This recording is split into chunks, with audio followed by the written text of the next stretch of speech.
On est toujours dans le deuxième chapitre de Mshutav Lektsar Lama.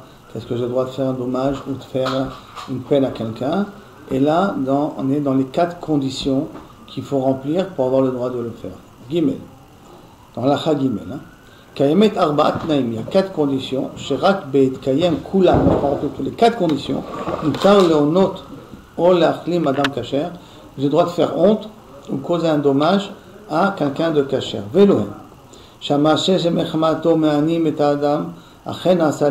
si maintenant je réagis par rapport à quelqu'un, c'est parce qu'il m'a vraiment fait quelque chose.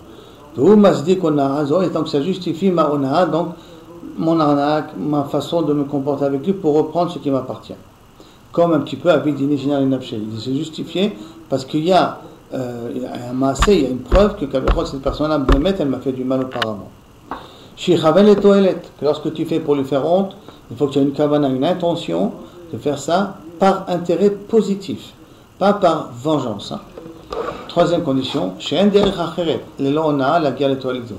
peux pas arriver à ta conclusion, à ce que tu veux reprendre, sans passer par ona'a, sans passer par ce mensonge, sans passer par cette magouille, sans passer par cette manipulation pour reprendre ce qui t'appartient. Il faut bien être sûr, il faut chercher vraiment est-ce qu'on est droit et mettre sur ça pour vraiment voir qu'il n'y a pas d'autre moyen que d'essayer de lui mentir pour essayer de reprendre ce qui nous revient.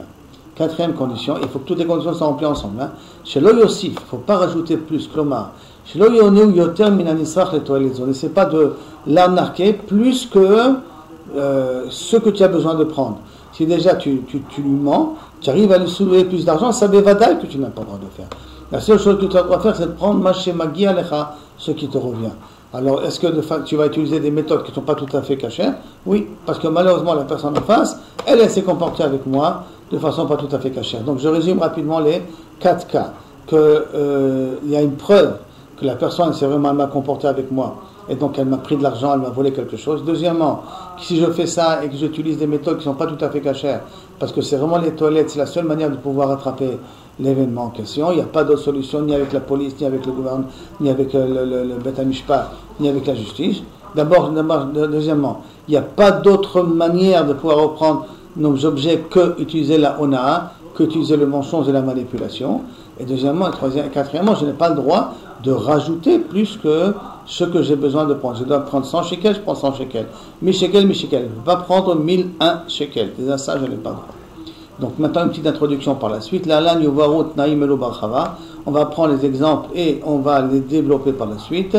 Ça veut dire que les dogmaot qu'on amènera bientôt là, pour chacun des tnaïm qu'on a ramené auparavant, il faut que nous n'oublions pas qu'il faut que tous les tnaïm, toutes les conditions soient réalisées en même temps pour avoir la permission de le faire.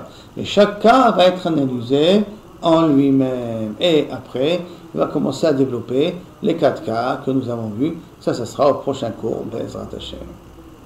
À bientôt.